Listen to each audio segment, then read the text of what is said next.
Before we dive into this story, I need you to do me a quick favor. If you believe in justice and that karma always gets its due, smash that like button and subscribe to the channel. Your support means the world and helps us bring more stories like this to you. Now, let's get into it. Just leave him, Mark. It's done. We have the papers. We have the account access. What's he going to do?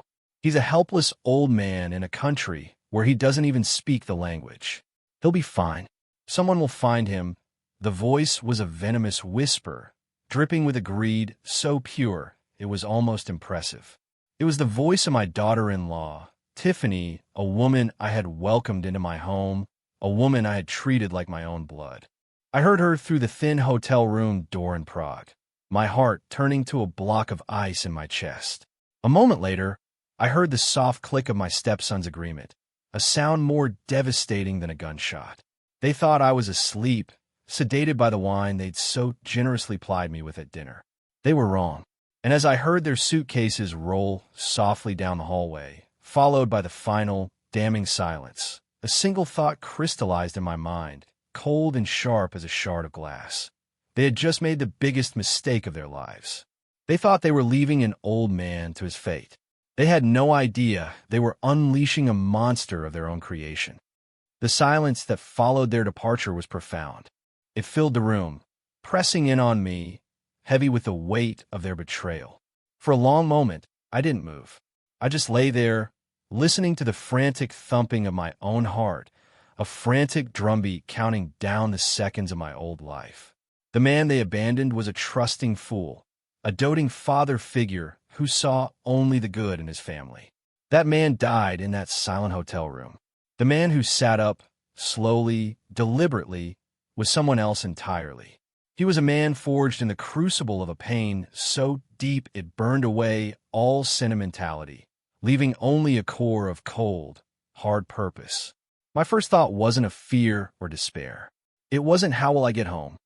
It was a calm, chillingly simple question. How will I make them pay for this? I stood and walked to the window, pulling back the heavy curtain. The spires of Prague Castle were silhouetted against the pre-dawn sky, ancient and indifferent. They had seen empires rise and fall. My personal tragedy was less than a speck of dust in the grand sweep of history. But it was my history. It was my life they had tried to shatter. I looked at my reflection in the glass. The face staring back was that of a 70-year-old man, with lines etched by time and a recent, profound sorrow. But the eyes were different. The soft, gentle blue was gone, replaced by something flinty and hard.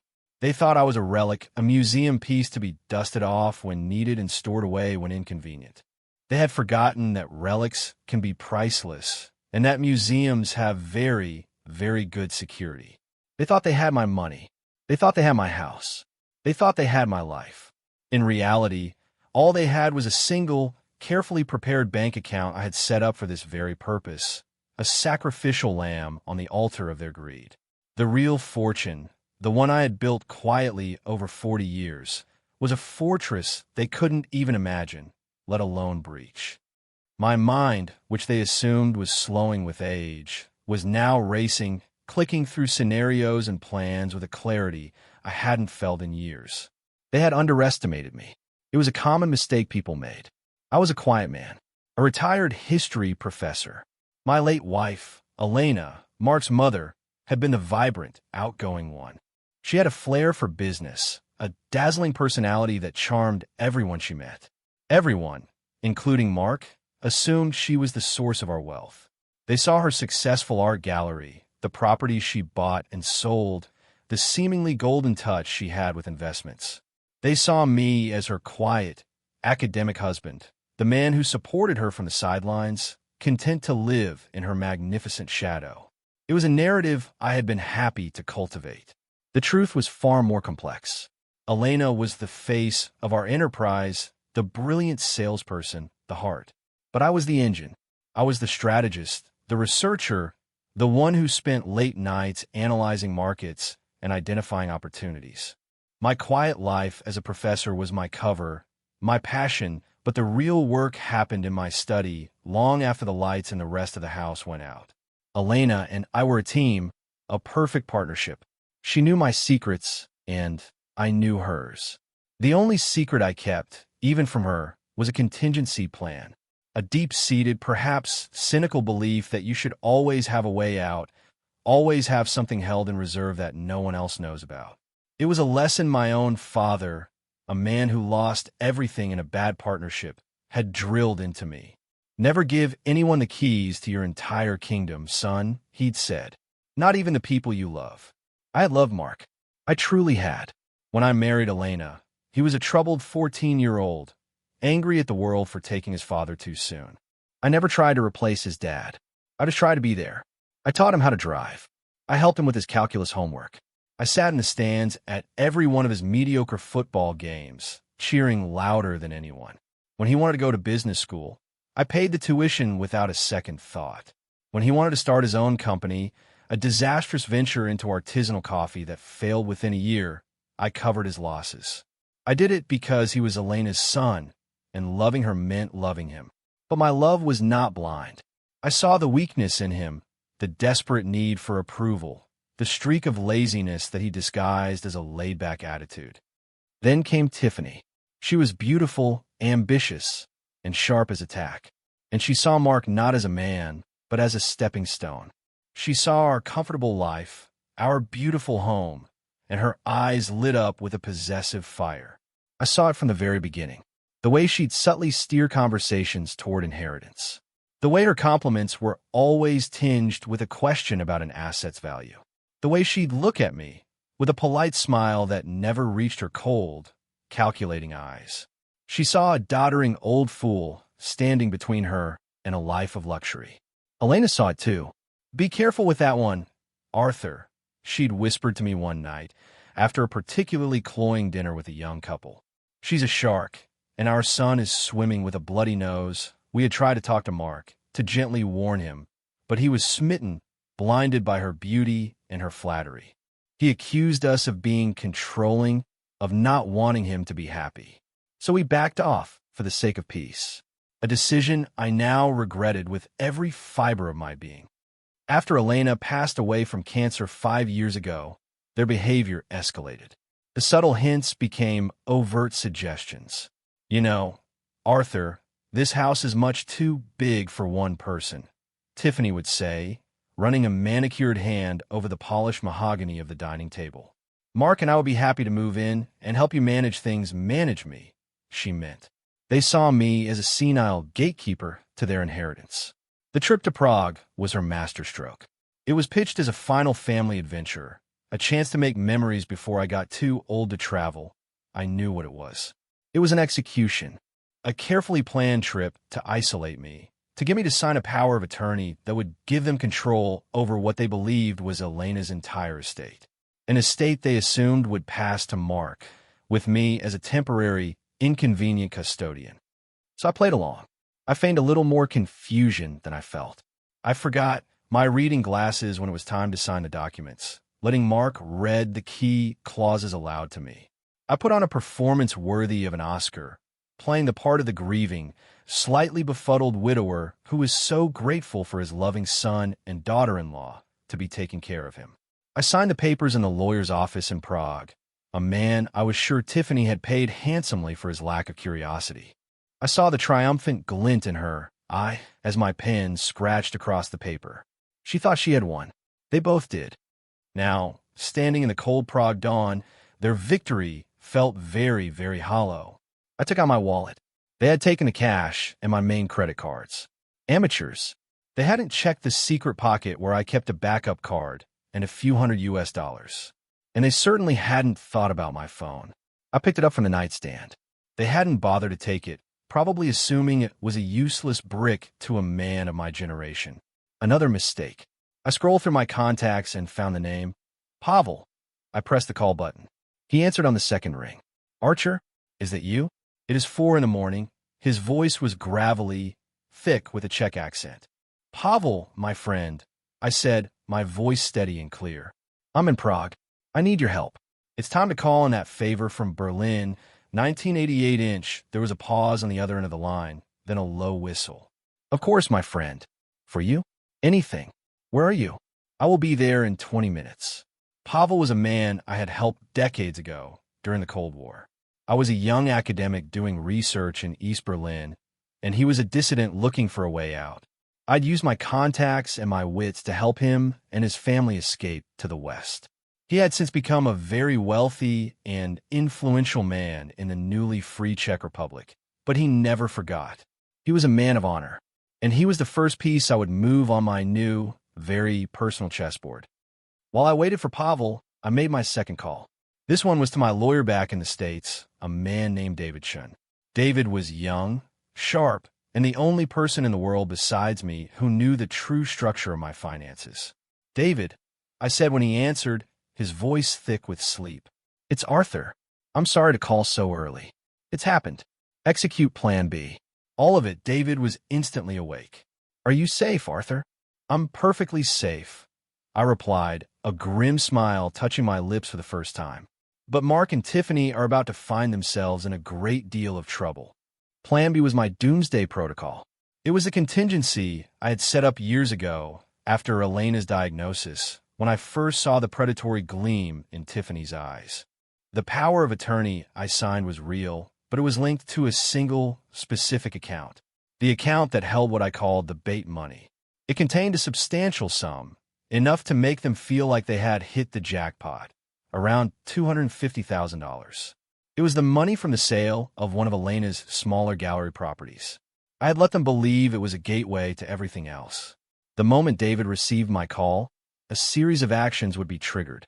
First, the bait account would be frozen, but not before a tracking flag was placed on any large transfers. Second, a temporary hold would be placed on the deed to my house, preventing its sale. Third, and most importantly, the locks would be changed on the holding company that controlled the vast majority of my assets, a portfolio of stocks, real estate, and private equity investments worth more than they could possibly imagine. A company they didn't even know existed. A company held in a trust that named my estranged niece, a kind-hearted nurse in Oregon, as the sole beneficiary in the event of my death. Mark was never in my will for anything more than a sentimental token. Elena had known and agreed. She loved her son, but she was not a fool. Pavel arrived not in 20 minutes, but in 15. He was older, of course, with a shock of white hair, but his eyes were still sharp and intelligent.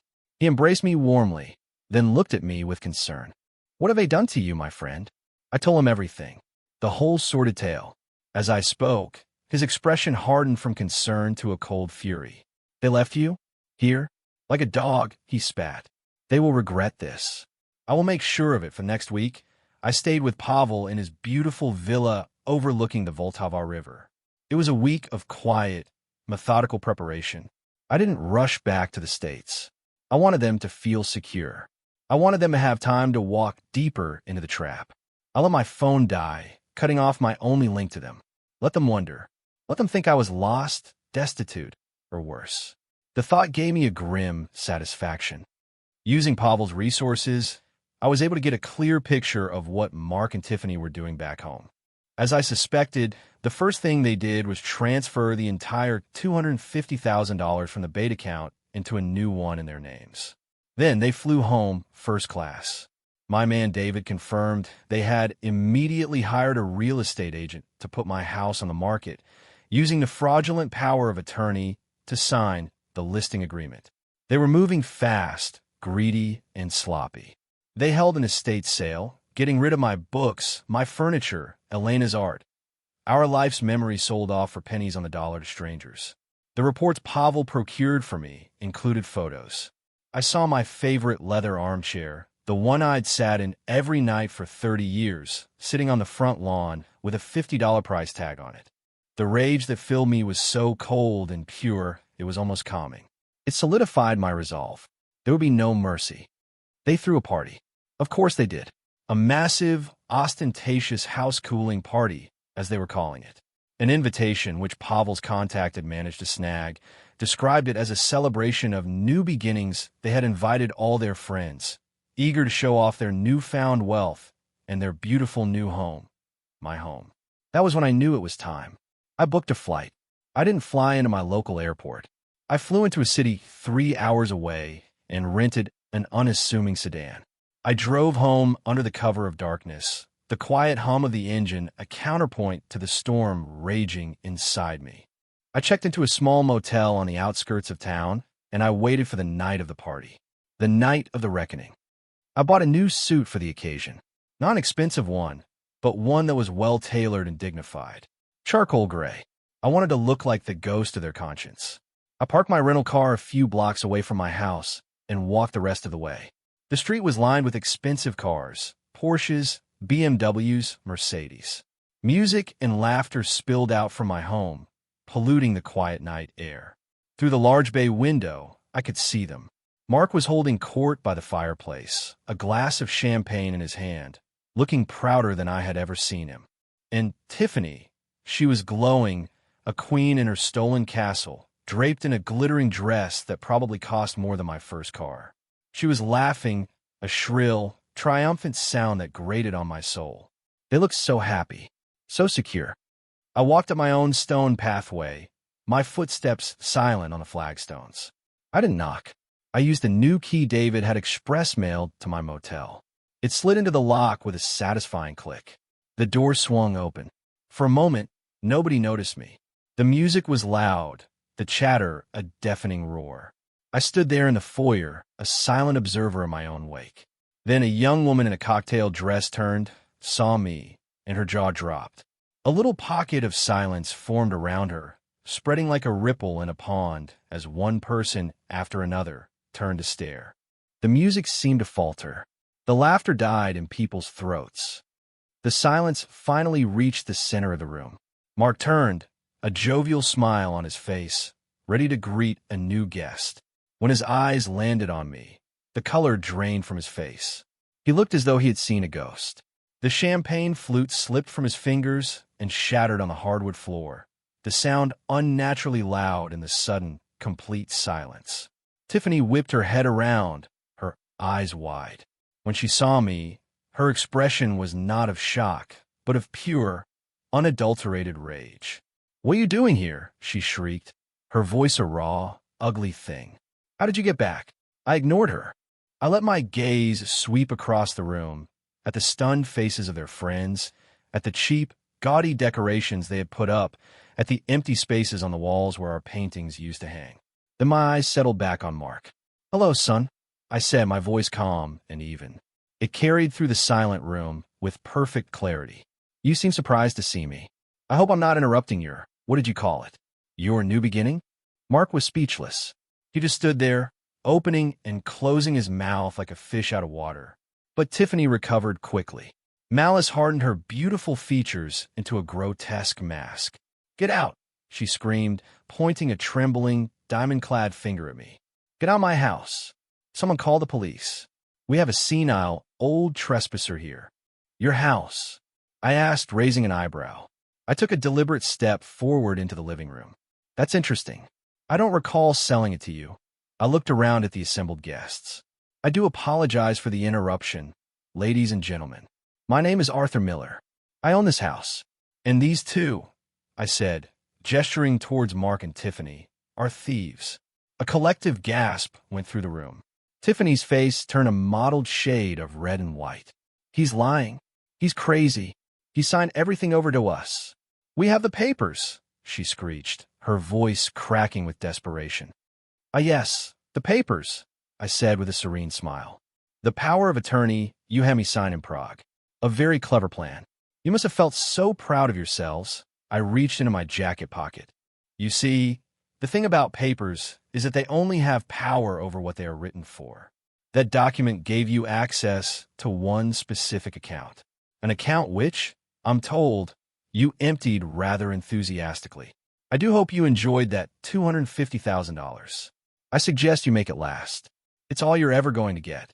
Mark finally found his voice. It was a weak, trembling whisper. "What are you talking about?"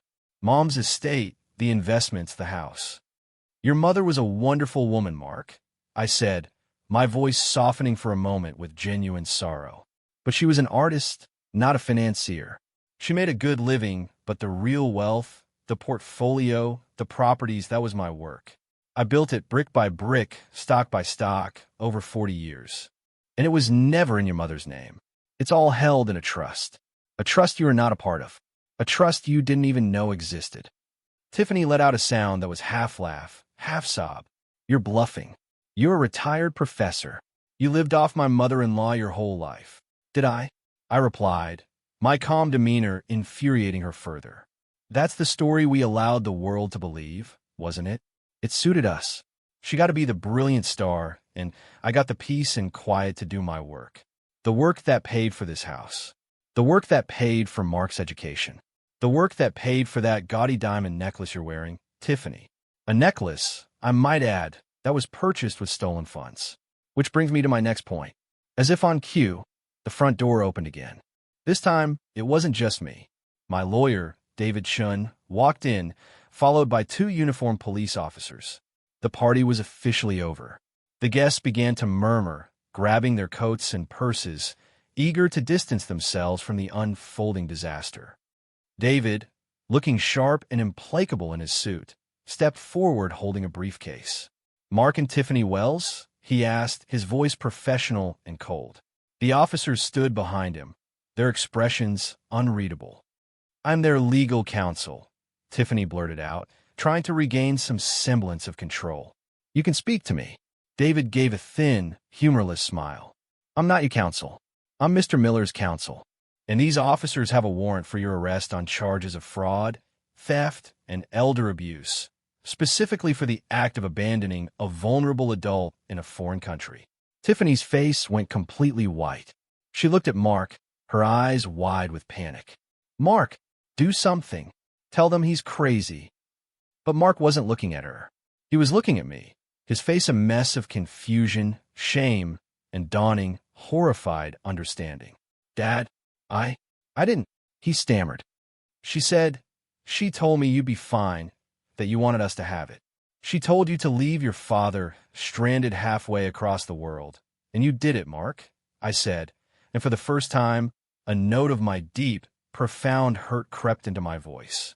You left me without a passport, without money, without a word. You sold my life's possessions. You tried to sell my home. All for money. Was it worth it? One of the officers stepped forward. Ma'am, sir, you need to come with us. He spoke gently, but with an undeniable authority. Tiffany erupted. No, you can't. This is my house. It's mine. She lunged, not at the officers, but at me, her hands curled into claws, her face contorted in a mask of pure hatred. You old bastard. You ruined everything. The second officer intercepted her easily, pinning her arms behind her back as she shrieked and struggled. The first officer put a hand on a completely deflated Mark's shoulder. He didn't resist. He just sagged, the fight gone out of him, tears welling in his eyes as they led him away.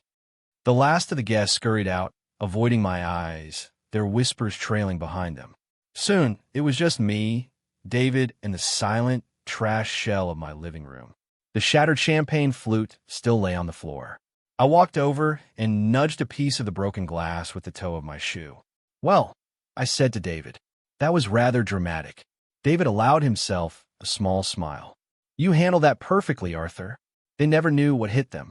They were arrogant, and they were greedy, I said, walking over to the window and looking out at the flashing lights of the police car as it pulled away, taking my stepson and his wife with it. It's a potent combination. It makes people stupid. In the weeks that followed, David handled the legal mess with ruthless efficiency. The fraudulent power of attorney was voided. The sale of the house was canceled. We managed to recover some of the items from the estate sale, but most were gone forever. It was a painful reminder, but one I accepted. They were just things. The betrayal was the real wound, and that would take much longer to heal. Mark, facing serious charges, accepted a plea deal. He turned on Tiffany, telling the authorities everything about her manipulation and her role as the mastermind. His sentence was reduced to probation and a hefty fine, which he would be years paying off. Tiffany, unrepentant to the end, was sentenced to 3 years in prison for fraud and elder abuse. I heard she was already trying to write a tell-all book from her cell. I doubted it would sell. Mark tried to contact me several times, sending long, rambling letters full of apologies and self-pity. I never responded. Some betrayals cut too deep. Love can't be a one-way street. and the love I had for him had been bled dry in that Prague hotel room. He had made his choice. Now he had to live with it. I sold the house. There were too many ghosts there, too many memories tainted by the end.